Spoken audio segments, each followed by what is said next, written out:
Rahasia di balik hujan. Malam itu, Kiki tak banyak bicara. Setelah mendengar kata-kata Anissa, ia hanya berdiri di sana, memayungi istrinya yang terlihat lelah secara fisik dan emosional. "Mas, kalau kita mau memperbaiki hubungan ini, aku butuh kamu jujur. Aku nggak bisa terus-terusan merasa seperti ini," kata Anissa dengan suara bergetar. Kiki menunduk, menghela napas panjang sebelum akhirnya berkata, "Kita masuk ke dalam dulu, Miss. Kita bicara." Di dalam rumah, Anissa duduk di sofa, masih dengan baju yang basah kuyup. Kiki mengambil handuk dan menyodorkannya kepada Anissa. "Ganti baju dulu, nanti kamu sakit," katanya pelan. Anissa menggeleng. "Aku nggak mau menunda ini, Mas. Aku butuh tahu sekarang." Jawaban yang mengguncang. Kiki duduk di hadapan Anissa. Matanya tak bisa bertemu dengan tatapan istrinya. Setelah beberapa saat hening, ia akhirnya berkata, "Aku nggak tahu harus mulai dari mana, Miss. Tapi aku janji, aku akan bilang semuanya." Anissa merasakan dadanya sesak. Ia tahu ini adalah momen yang akan mengubah segalanya. "Kamu benar, aku memang sering meeting sama Rina. Tapi bukan cuma soal kerjaan. Dia mulai curhat tentang masalah pribadinya, dan aku bodoh karena membiarkan itu jadi lebih dari sekadar urusan profesional." Anissa tertegun. "Maksudnya lebih dari sekadar urusan profesional? Mas, kamu selingkuh?" Kiki menggeleng cepat. "Enggak, Miss. Aku nggak pernah menyentuh dia. Tapi aku salah karena aku menghabiskan terlalu banyak waktu dengannya, mendengarkan dia, sementara aku tahu aku harusnya ada di sini untuk kamu." Kemarahan dan kesedihan. "Jadi, kamu memilih mendengarkan dia daripada aku?" Suara Anissa naik, penuh dengan rasa sakit. Kiki mencoba menjelaskan, tapi setiap kata yang keluar dari mulutnya hanya membuat Anissa semakin terluka. "Mas, apa kamu tahu selama ini aku merasa sendirian?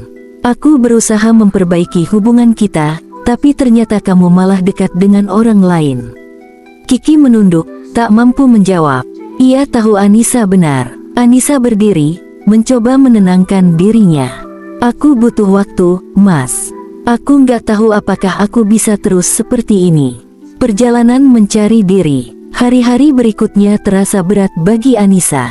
Ia mulai menjaga jarak dari Kiki, meski mereka tinggal di bawah atap yang sama. Taman kecil mereka yang sebelumnya menjadi tempat berbagi kebahagiaan kini terasa sunyi. Anissa sering menghabiskan waktu di taman, memandangi mawar putih yang kini mulai pulih setelah badai. Mawar itu mengingatkannya pada harapan, tapi juga pada kenyataan bahwa segala sesuatu membutuhkan usaha untuk bertahan. Di sisi lain, Kiki juga berusaha menunjukkan penyesalannya. Ia pulang lebih awal, mencoba memperbaiki komunikasi, dan bahkan mengajak Anissa makan malam bersama.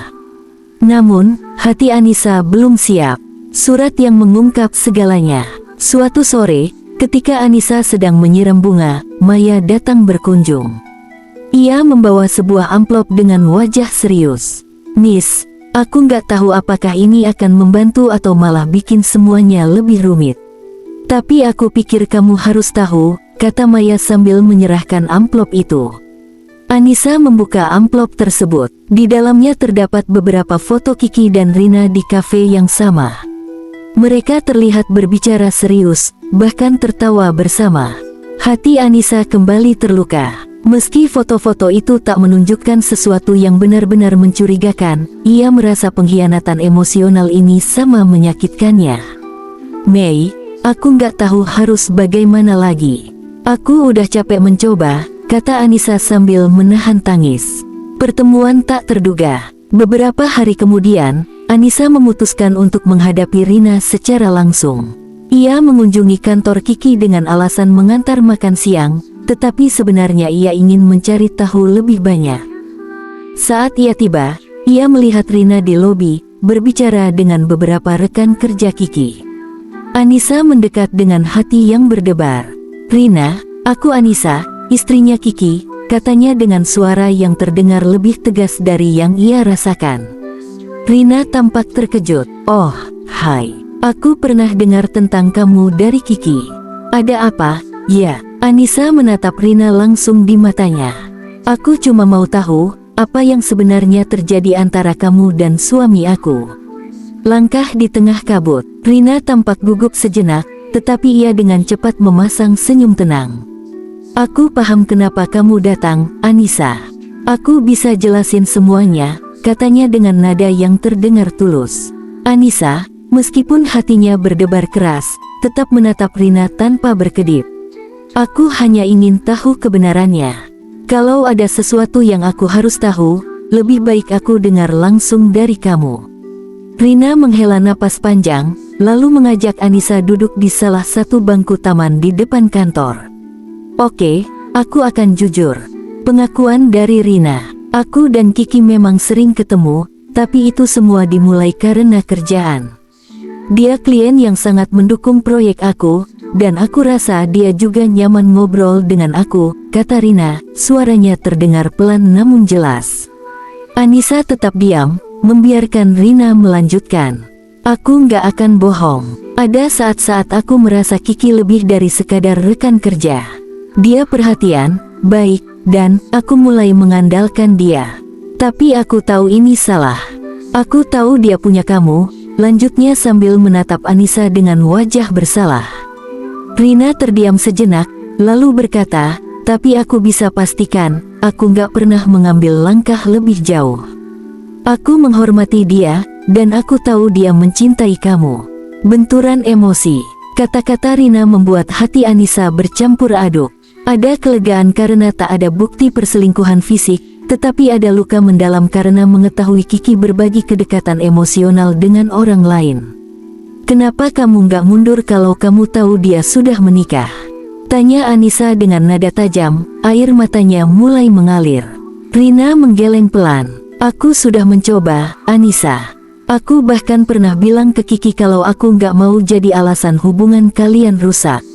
Tapi dia bilang kalau dia sedang berusaha memperbaiki semuanya dengan kamu. Kata-kata itu menusuk hati Anissa. Ia merasa seperti telah memberikan segalanya untuk menyelamatkan pernikahannya, tetapi Kiki justru menciptakan ruang untuk orang lain. Konfrontasi di rumah. Malam itu, setelah berbicara dengan Rina, Anissa langsung menghadapi Kiki. Ia memandang suaminya dengan mata yang penuh luka, membawa semua emosi yang telah ia tahan. Mas, aku udah ketemu Rina, katanya tanpa basa-basi. Kiki yang sedang duduk di meja makan langsung membeku.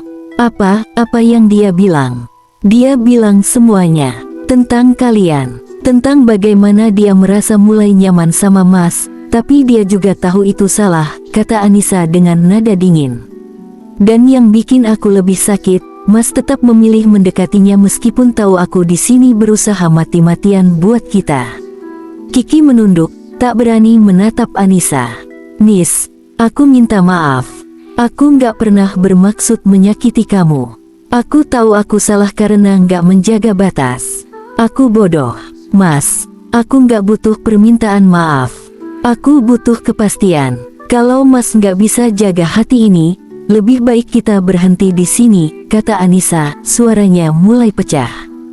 Pertaruhan terakhir. Malam itu menjadi salah satu malam terberat dalam hidup mereka. Kiki mencoba menjelaskan bahwa ia ingin memperbaiki segalanya, bahwa hubungannya dengan Rina sudah selesai. Mas cuma bingung, Nis. Aku tahu itu bukan alasan, tapi aku merasa kehilangan kamu waktu kita mulai sering berdebat dulu, kata Kiki. Anissa menggeleng. Mas yang hilang, bukan aku. Aku di sini, selalu di sini.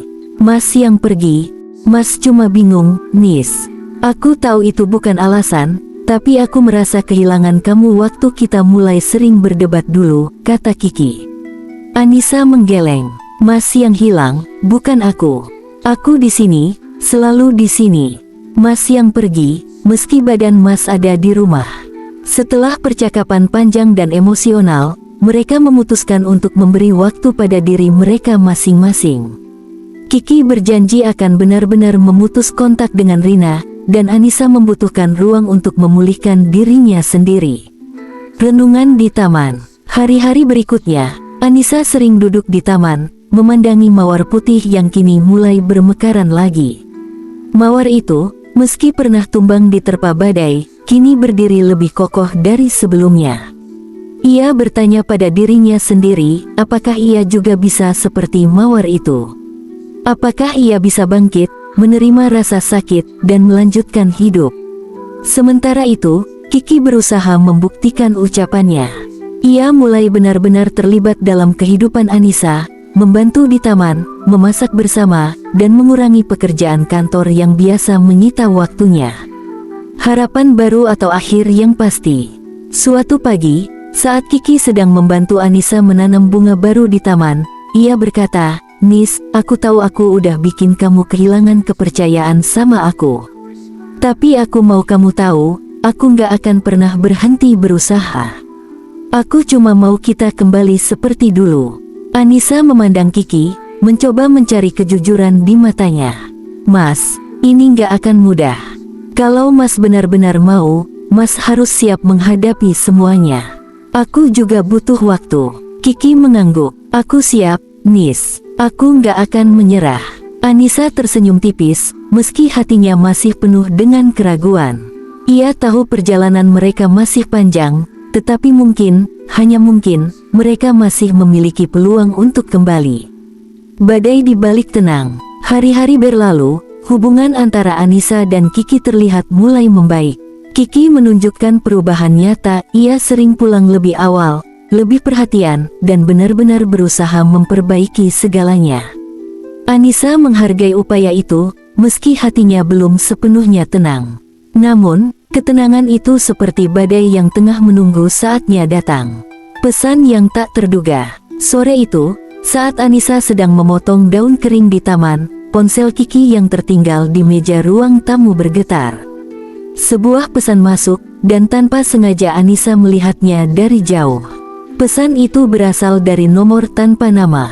Asteris, "Mas Kiki, aku butuh bicara. Ada sesuatu yang harus aku sampaikan. Tolong balas aku secepatnya." Asteris. Hati Anissa langsung terasa berat.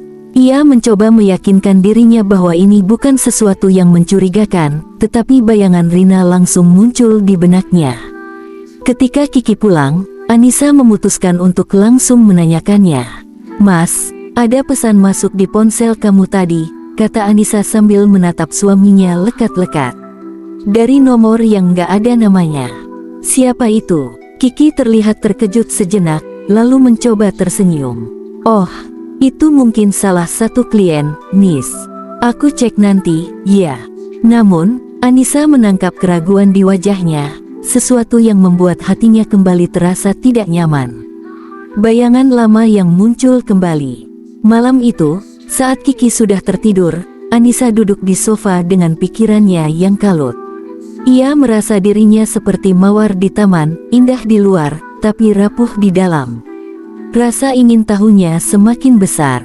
Ia mencoba menahan diri untuk tidak mengecek ponsel Kiki, tetapi rasa penasaran itu seperti api yang membakar perlahan. Dengan hati yang berdebar, ia akhirnya membuka ponsel suaminya. Pesan tadi masih ada di layar.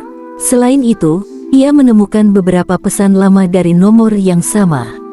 Asteris, "Mas, aku nggak bisa terus seperti ini. Kita harus selesaikan semuanya." Asteris. "Asteris, aku tahu aku salah, tapi aku butuh kamu untuk dengar aku sekali lagi." Anissa merasa seluruh tubuhnya gemetar. Siapa orang ini? Apakah ini Rina, atau ada orang lain yang selama ini disembunyikan Kiki? Konfrontasi kedua. Pagi harinya, Anissa langsung menunggu Kiki di ruang makan. Ketika Kiki datang, ia bisa melihat bahwa Anissa sedang tidak dalam suasana hati yang baik. "Mas, aku nemu pesan ini tadi malam," kata Anissa sambil memperlihatkan layar ponsel Kiki. Kiki tampak kaget, wajahnya memucat. "Nis, aku bisa jelasin." "Jelaskan sekarang, Mas. Jangan tunggu lagi. Aku nggak mau terus hidup dengan rasa curiga," potong Anissa dengan tegas. Kiki menghela napas panjang. "Itu memang Rina, Nis. Tapi aku udah janji sama kamu kalau aku udah selesai dengannya. Dia cuma mau ngomong soal proyek terakhir yang harus kami selesaikan." Anissa memandang Kiki dengan tatapan penuh luka. "Kalau memang udah selesai, kenapa dia masih merasa perlu untuk menghubungi kamu? Dan kenapa kamu nggak bilang ke aku? Karena aku nggak mau kamu salah paham lagi, jawab Kiki. Aku takut ini akan memperburuk keadaan kita. Keputusan berat. Anissa merasa kelelahan. Ia tahu bahwa Kiki mungkin tidak bermaksud melukai hatinya, tetapi setiap rahasia kecil yang ia temukan membuatnya merasa semakin jauh dari suaminya. Mas, aku nggak tahu apakah aku bisa terus seperti ini, kata Anissa dengan suara pelan. Aku butuh waktu untuk berpikir. Kiki tampak panik. Nis, tolong jangan ambil keputusan yang terburu-buru. Aku tahu aku salah, tapi aku benar-benar mau memperbaiki semuanya. Anissa menggeleng pelan. Mas, aku butuh waktu untuk diriku sendiri. Kalau Mas benar-benar mau memperbaiki semuanya, biarkan aku mencari jawaban tanpa tekanan dari kamu. Jalan yang berbeda. Beberapa hari kemudian, Anissa memutuskan untuk pergi ke rumah orang tuanya untuk sementara waktu. Ia merasa butuh ruang untuk merenung, jauh dari segala konflik yang terus menghantuinya di rumah. Kiki berusaha menerima keputusan itu meski hatinya hancur. Ia tahu bahwa kepergian Anissa bukan tanda akhir, tetapi sebuah kesempatan untuk memperbaiki dirinya sendiri. Di rumah orang tuanya, Anissa mencoba menemukan ketenangan yang selama ini ia cari. Ia berbicara dengan ibunya, merenungkan perjalanan hidupnya, dan bertanya pada dirinya sendiri apakah cinta mereka masih bisa diselamatkan. Harapan yang samar. Sementara itu, Kiki mencoba memperbaiki semuanya dari kejauhan. Ia menghapus semua kontak yang membuat Anissa curiga, termasuk Rina, dan fokus pada pekerjaannya serta janji yang ia buat kepada Anissa. Suatu sore, Kiki mengirim pesan singkat kepada Anissa. Asteris, aku nggak akan menyerah pada kita. Aku akan tunggu kamu, seberapa lama pun itu. Kamu adalah rumahku. Asteris. Membaca pesan itu, Anissa menangis. Ia tahu cinta mereka belum sepenuhnya hilang, tetapi luka-luka yang ada membutuhkan waktu untuk sembuh.